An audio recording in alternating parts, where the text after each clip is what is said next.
Hello friends, welcome back to the channel Lakshya Tak आपके साथ स्वागत है आप सभी का आपके अपने इस चैनल में। आज है 31 अगस्त 2022। तो आज की जितनी भी इम्पोर्टेंट क्वेश्चंस हैं वो सारे डिस्कस करने वाले हैं, जो कल रात तक की सुर्खियों से बने हैं। एक एक क्वेश्चन को बहुत ही डीपली डिस्कस करेंगे ताकि आपके एग्ज़ाम में जो भी क्वेश्चन आए तो वो कोई भी स्किप ना होने पाए। तो चलिए सेशन को स्टार्ट करेंगे। आज कुछ क्वेश्चंस बहुत ही ज़्यादा इंपॉर्टेंट है, तो वीडियो को लास्ट तक देखते रहिएगा और पसंद आए तो प्लीज़ लाइक करना बिल्कुल मत भूलिएगा। चलते हैं, सेशन को स्टार्ट करते हैं। स्टार्ट करने से पहले आपके लिए एक सूचना है, जिसने भी अभी तक टेलीग्राम चैनल ज्वाइन नहीं किया फटाफट जा कर के ज्वाइन कर लीजिए। वहाँ पे इसकी पीडीएफ आपको शेयर कर दी जाएगी। हाँ, पीडीएफ 1-2 दिन से शेयर की नहीं जा रही है क्योंकि पीडीएफ में थोड़ी प्रॉब्लम आ गई थी और दोबारा एडिट करने का समय नहीं मिला, तो इसके लिए क्षमा चाहते हैं।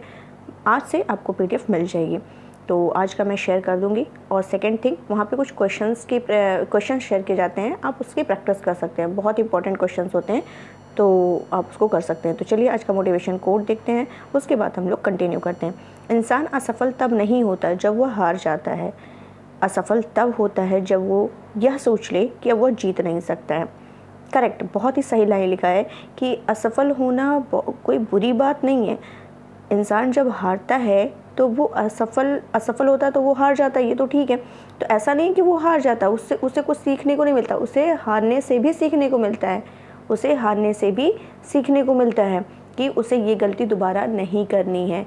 ठीक है, डायरेक्ट सफलता पा जाते उसे उतनी खुशी नहीं होती जितना कई बार हारने के बाद वो सफल होता है तो उसे ज़्यादा खुशी मिलती है। और असफल वो तब माना जाता है जब वो ये सोच ले कि now I can't do it, मतलब मैं अब यह नहीं कर सकता, अब मेरे अंदर वो शक्ति वो सामर्थ्य नहीं है कि मैं इसको कर सकूं। तो ऐसा आपके अंदर विचार अगर है तो बिल्कुल भी अपने माइंड में मत रखिए, उसे हटाइए और तब तक लगे रहिए जब तक कि आप उसको पा नहीं सकते। यानी कि इस लाइन एकदम सही है कि जब तक तोड़ेंगे नहीं तब तक छोड़ेंगे नहीं। बहुत ही सही लाइन है। तो चलिए सेशन को स्टार्ट करते हैं। और हमारे इंस्टाग्राम से जिसे भी जुड़ना हो जाकर के जुड़ सकता है। इन सभी की लिंक, टेलीग्राम चैनल और इंस्टाग्राम लिंक सभी आपको इस चैनल के डिस्क्रिप्शन बॉक्स में मिल जाएगी। तो चलिए आज का पहला क्वेश्चन है, देख लेते हैं। प्रतिवर्ष राष्ट्रीय लघु उद्योग, इसका कलर पहले चेंज कर लेते हैं ताकि अच्छे से पढ़ सके। प्रतिवर्ष राष्ट्रीय लघु उद्योग दिवस का आयोजन कब किया जाता है? तो कब किया जाता है? ये किया जाता है 30 अगस्त को। 30 अगस्त को क्या किया जाता है? राष्ट्रीय लघु उद्योग दिवस का आयोजन किया जाए। बहुत ज़्यादा इंपॉर्टेंट नहीं है क्योंकि जितना इंपॉर्टेंट था लगभग मैंने सारे आपको कल के लेक्चर में, कल संडे के लेक्चर में मैंने प्रोवाइड करा दिया था। कल के लेक्चर में ही शायद मैंने दिया है। तो वहाँ पे मैंने पूरे जितने भी इंपॉर्टेंट डेज़ हैं सभी का मैंने लगभग 50-55 है, तो सारा मैंने उसमें डाल दिया है। तो उसको एक बार आप लोग देख लीजिएगा फटाफट, और एग्ज़ाम टाइम में भी देख लीजिएगा तो वो आपको क्लियर हो जाएगा। तो चलिए, ये क्या है? लघु दिवस। तो ये 30 अगस्त को मनाया जाता है। तो इसमें क्या होता है? सन 2000 में क्या होता है? लघु उद्योग विकास की नीति आती है। लघु उद्योग विकास की नीति आती है और लघु उद्योग को बढ़ावा देने के लिए पुरस्कार की घोषणा भी और इस दिवस की भी क्या की जाती है? घोषणा की जाती है।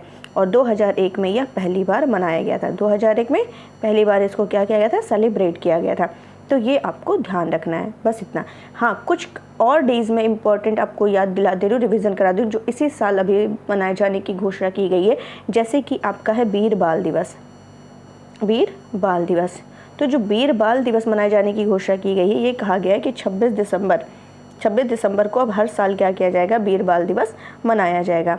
और अगर ये कह दे पराक्रम दिवस, ये भी आपको इम्पोर्टेंट है आपके लिए। पराक्रम दिवस अभी कल ही मैंने इसको मतलब जो इम्पोर्टेंट डेज के लेक्चर में मैंने ये बताया है कि 23 जनवरी को पराक्रम दिवस मनाया जाता है। सुभाष चंद्र बोस की जयंती पर मनाया जाता है, ये आपको ध्यान रखना है। एक और आपको बता रही हूँ, मोस्ट इम्पॉर्टेंट है स्टार्टअप डे। ये एक बार एग्जाम में पूछा भी जा चुका है। स्टार्टअप डे कब मनाया जाता है? तो 16 जनवरी को ये मनाया जाता है। तो अभी इसी साल से इसे भी स्टार्ट किया गया है, तो ये भी आपको ध्यान रखना है। अब यहाँ पे जब लघु उद्योग की बात आई है तो एक क्वेश्चन है माइंड में, जैसे है रैम्प प्रोग्राम। रैम्प जो है ये किससे संबंधित है? तो रैम्प, ये एम जो है इसी से यहाँ पे दिया हुआ ऑलरेडी, MSME से संबंधित है। MSME से संबंधित है और रैम्प योजना को वर्ल्ड बैंक की मदद से स्टार्ट किया गया है, ये भी आपको ध्यान रखना है। चलते हैं नेक्स्ट क्वेश्चन की तरफ। ब्लूमबर्ग बिलियनेयर्स इंडेक्स के अनुसार किस एशियाई ने, यहाँ पे एशियाई पूछा है, ने पहली बार दुनिया के शीर्ष 3 सबसे धनी लोगों की सूची में जगह बना ली है? तो किसने बनाई है? गौतम अडानी, गौतम अडानी। तो ये जो ब्लूमबर्ग बिलियनर्स इंडेक्स है, ये भारतीय जो अरबपति हैं गौतम अडानी, इन्होंने किसको हरा करके आगे बढ़े हैं? ये फ्रांस के बर्नार्ड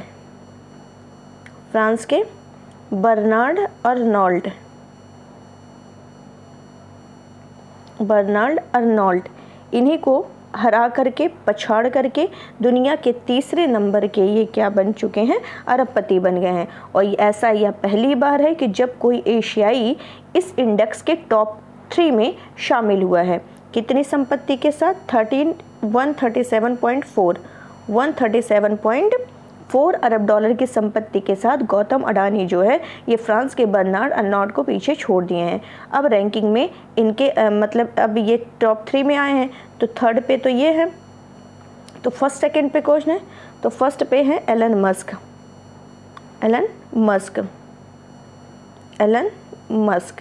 ये जो एलन मस्क हैं ये स्पेस एक्स और टेस्ला के क्या है? मालिक है। ठीक है, ये भी आपको ध्यान रखना। और सेकंड पे कौन है? जेफ बेजोस, ये आपको ध्यान रखना है। टॉप 3 याद रखना, फर्स्ट पे एलन मस्क, सेकंड पे जेफ बेजोस और थर्ड पे गौतम अडानी। तो ये पूछा जा सकता है गौतम अडानी किसको हरा करके? तो फ्रांस के जो क्या नाम बताया मैंने अभी को आपको, फ्रांस के जो बर्नार्ड अर्नोल्ट है उन्हीं को हरा करके ये आगे हैं, बढ़े हैं। चलते हैं थर्ड क्वेश्चन देखते हैं। जानी मानी शख्सियत अभिजीत सिंह का अभी हाल ही में निधन हो गया है, वे कौन थे? तो वे कौन थे? अर्थशास्त्री थे। ये 2004 से 14 तक योजना आयोग के क्या थे? सदस्य रह चुके थे। योजना आयोग के सदस्य रह चुके थे। और जो आपका कृषि लागत एवं मूल आयोग है, कृषि लागत और मूल आयोग यहाँ के हेड भी ये रह चुके हैं, पूर्व अध्यक्ष भी ये रह चुके हैं। तो ये भी आपको ध्यान रखना है।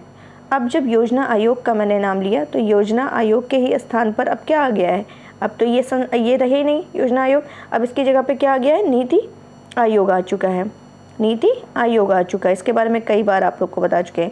नीति आयोग के हेड कौन होते हैं? पीएम होते हैं, स्वयं पीएम होते हैं। ये आपको ध्यान रखना है। चलते हैं नेक्स्ट क्वेश्चन की तरफ। अंतरिक्ष में जाने वाली, मोस्ट इंपॉर्टेंट क्वेश्चन, इसको आपको ध्यान रखना है। अंतरिक्ष में जाने वाली मूल निवासी महिला कौन पहली अमेरिकी होंगी? अंतरिक्ष में जाने वाली ऐसी कौन सी पहली अमेरिकी महिला है जो अंतरिक्ष में जाने वाली हैं? तो उनका क्या नाम है? उनका नाम है निकोल मान। क्या नाम है? निकोल मान।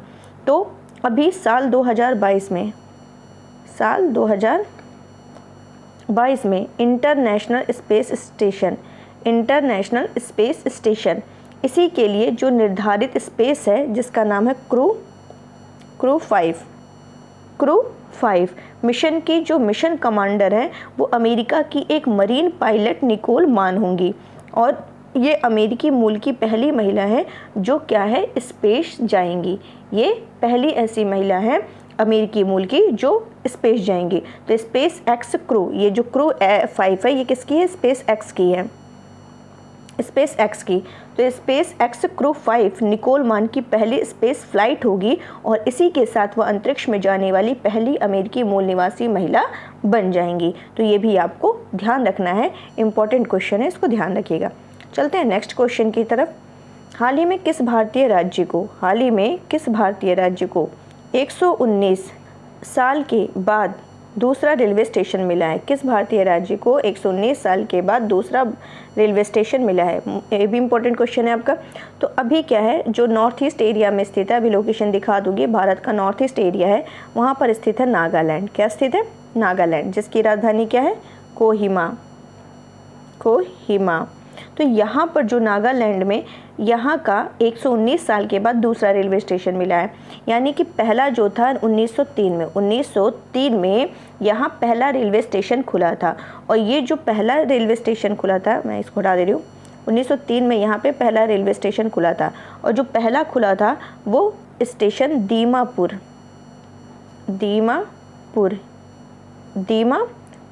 रेलवे स्टेशन के नाम से वो मशहूर है।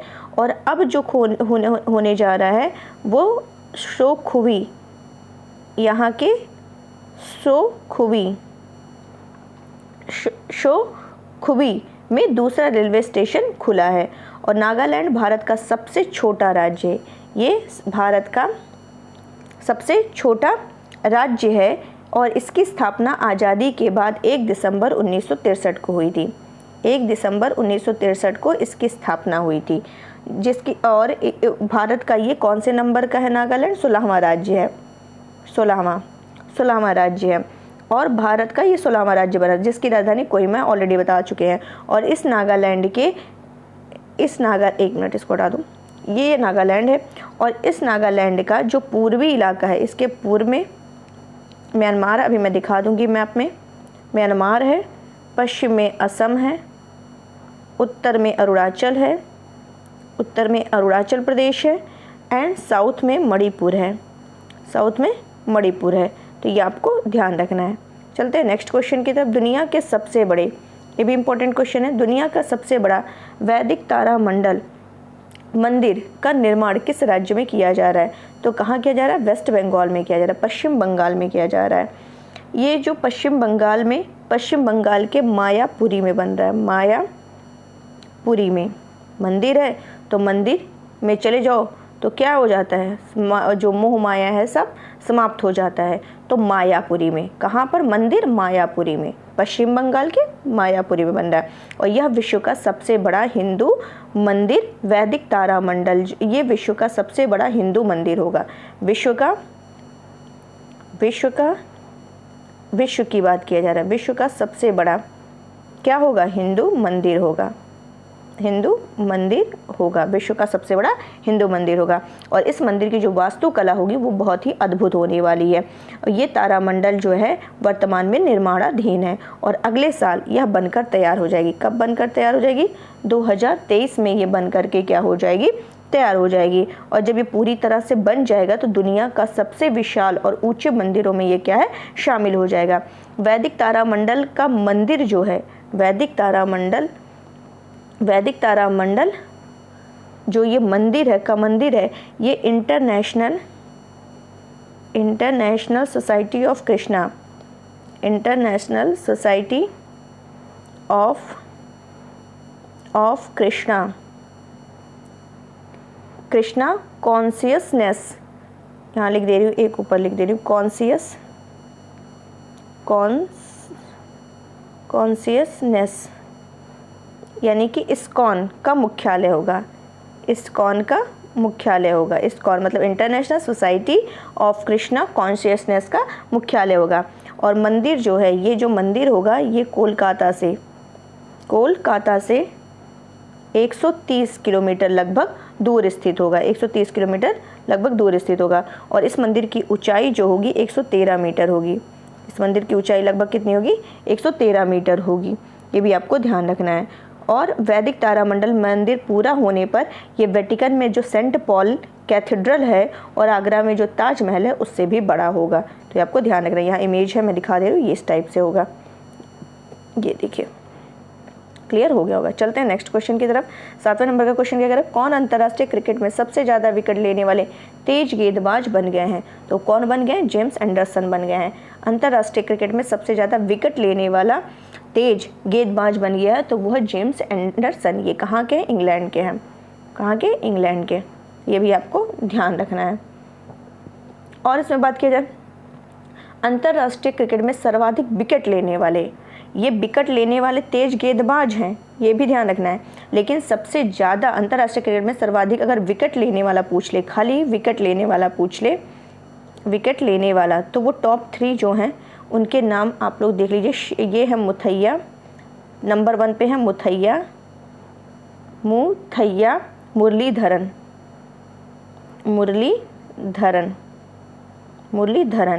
सेकंड नंबर पर कौन है? Shane Warne. ये शेन वॉर्न जो है ये कहाँ के हैं? ऑस्ट्रेलिया के हैं।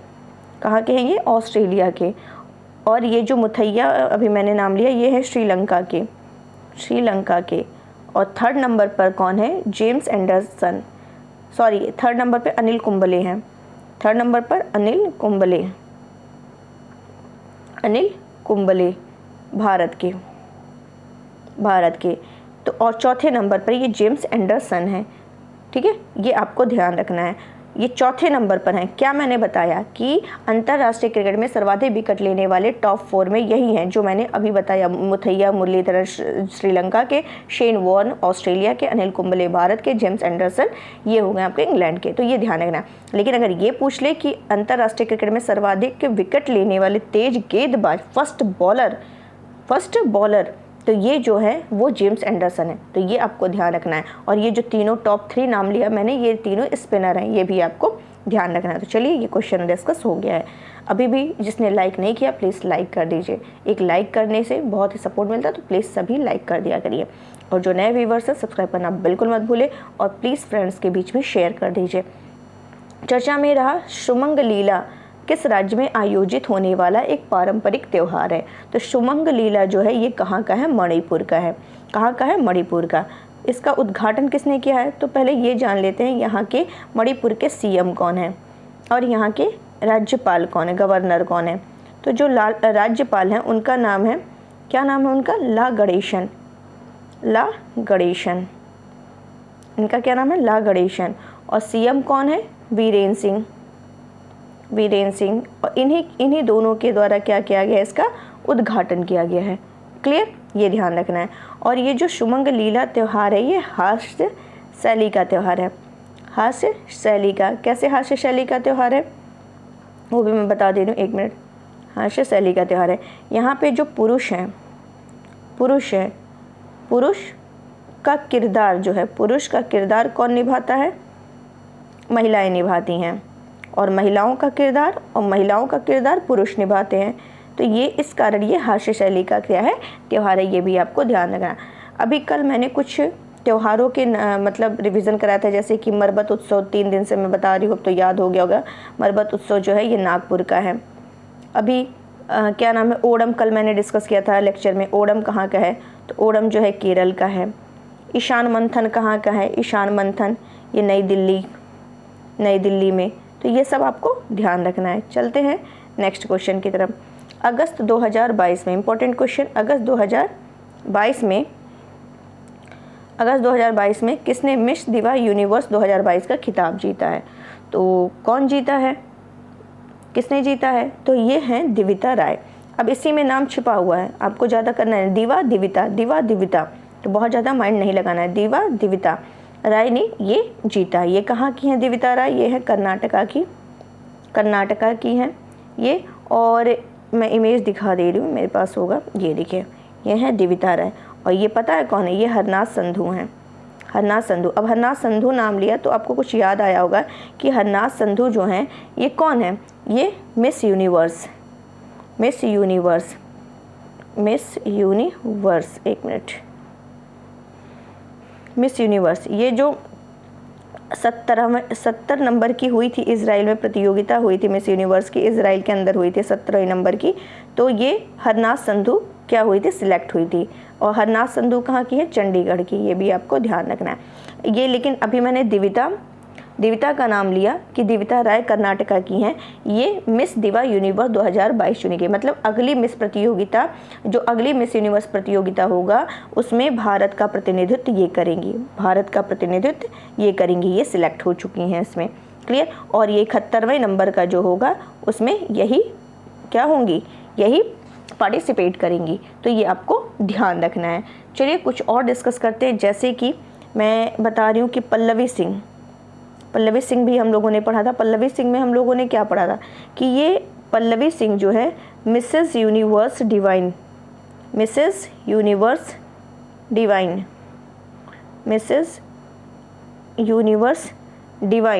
प्रतिस्पर्धा में पल्लवी सिंह जो है ये क्या थी, विजयी हुई थी। और ये कहाँ पे हुआ था मिसेस यूनिवर्स डिवाइन, दक्षिण कोरिया में आयोजित हुआ था। ये भी आपको ध्यान रखना, दक्षिण कोरिया में आयोजित हुआ था। अगर ये पूछ ले शिनी शेट्टी जो हैं ये कर्नाटका की, शिनी शेट्टी ये क्या जीती, ये कर्नाटका की, ये जीती थी फेमिना मिस इंडिया वर्ल्ड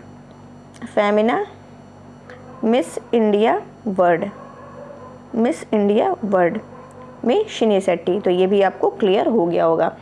अच्छा, कुछ और बैठकों की हम लोग रिवीजन करते हैं, जैसे कि 1 मिनट, अगर ये पूछ ले कि ब्रिक्स 14वीं की बैठक कहाँ किसके अध्यक्षता में, तो चीन, याद रखना है आपको। G7 की बैठक जर्मनी में, G7 जर्मनी में। G20 2023 की बैठक भारत करेगा और क्वाड की टोक्यो में। तो ये सब आपको ध्यान रखना है। चलते हैं, आज का लास्ट क्वेश्चन है, क्या कह रहे हैं, 22 से 28 अगस्त 2022 तक आयोजित BWF विश्व चैंपियनशिप 2022 में किसने पुरुष एकल का खिताब जीता है? किसने जीता है? तो जीता है विक्टर एक्सेलसेन ने। पुरुष एकल में पूछे तो ये जो BWF विश्व चैंपियनशिप 2022 है, इसमें पुरुष एकल का खिताब विक्टर एक्सेलसेन ने जीता है। लेकिन अगर यही महिला पूछ ले, महिला एकल का खिताब किसने जीता है, तो उनका क्या नाम है महिला एकल का? Akane Yamaguchi. अकाने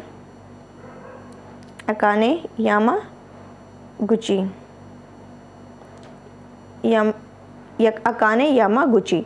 तो ये आपको ध्यान रखना है, कहाँ हुआ है? जापान में हुआ है। ये भी आपको ध्यान रखना है। चलते हैं, कल का रिवीजन करते हैं फटाफट। मध्य भारत के पहले टॉय क्लस्टर का शिलान्यास कहाँ पर किया गया है? तो इंदौर में किया गया है। किस यूरोपीय फुटबॉल महासंघ के वर्ष का सर्वश्रेष्ठ महिला खिलाड़ी चुना गया? अलेक्सिया पुटेलस को चुना गया है। किस देश ने दुनिया के सबसे कम प्रजनन दर का अपना ही रिकॉर्ड तोड़ा है? दक्षिण कोरिया ने तोड़ा है। चर्चा में रहा स्वार्म क्या है? एक ड्रोन प्रणाली है जिसको कहाँ पर? लद्दाख में भारत चीन की सीमा पर तैनात किया गया है। नेक्स्ट क्या है? नरेंद्र मोदी ने गुजरात के किस शहर में 300 मीटर लंबे अटल ब्रिज का उद्घाटन किया है? तो अहमदाबाद। भारत की पहली 3D मुद्रित डाकघर कहाँ मनाया जा रहा है? बेंगलुरु। खबरों में रही लिंथोई चिदम्बरम किस खेल से जुड़ी हैं? हॉकी नहीं है, जूडो से जुड़ी हैं। कहाँ से? जूडो से जुड़ी हैं। और ये कहाँ की हैं? मणिपुर की हैं। और ब्राज़ील के प्लेयर को हराई हुई हैं। नेक्स्ट क्या है? 28 अगस्त 2022 को अंतर्राष्ट्रीय क्रिकेट में तीनों फॉर्मेट में 100 या उससे ज़्यादा मैच खेलने वाले पहले भारतीय व दुनिया के दूसरे क्रिकेटर कौन बने? विराट कोहली बने हैं। नेक्स्ट क्या है? प्रतिवर्ष परमाणु परीक्षण के विरुद्ध अंतर्राष्ट्रीय दिवस का आयोजन कब किया जाता है? 29 अगस्त को किया जाता है। फिर क्या है? किस राज्य में ओणम त्यौहार मनाया गया? केरल। अभी हम लोग डिस्कस किए हैं। तो चलिए, मैप में आपको दिखाना था नागालैंड कहाँ है। तो नागालैंड आपका ये है, ये देखिए इतना, ये नागालैंड। तो नागालैंड के साउथ में मैंने बताया था कि क्या है? मणिपुर है। और इधर देख लीजिए पश्चिम में क्या है? असम है। इधर देख लीजिए आपका क्या है? अरुणाचल प्रदेश है। तो ये सब आपको ध्यान रखना है। बाकी इधर आपके मिजोरम है, ये है त्रिपुरा ऐसा है जो बांग्लादेश ने क्या किया? 3 तरफ से इसको घेरे रखा है। तो ये भी आपको ध्यान रखना है। तो चलिए आज के लिए, और सबसे ज़्यादा बांग्लादेश को देख रहे हैं आप लोग, ये पश्चिम बंगाल ने, ये भी आपको ध्यान रखना है। तो चलिए आज के लिए बस इतना ही रखते हैं। उम्मीद है आपको सेशन अच्छे से समझ आया होगा, पसंद भी आया होगा। तो इसको ज़्यादा से ज़्यादा लाइक करिए, शेयर करिए और सब्सक्राइब करना बिल्कुल मत भूलिए। बहुत सपोर्ट बनाए रखिए। आपके लिए इतना मेहनत करें तो एटलीस्ट आप भी मेहनत कर ही सकते हैं मेरे लिए थोड़ा सा। तो चलिए आज के लिए बस इतना ही रखते हैं। कल फिर अच्छे क्वेश्चंस के साथ मिलते हैं और एंजॉय करिए, रिवीजन करते रहिए। Thank you so much.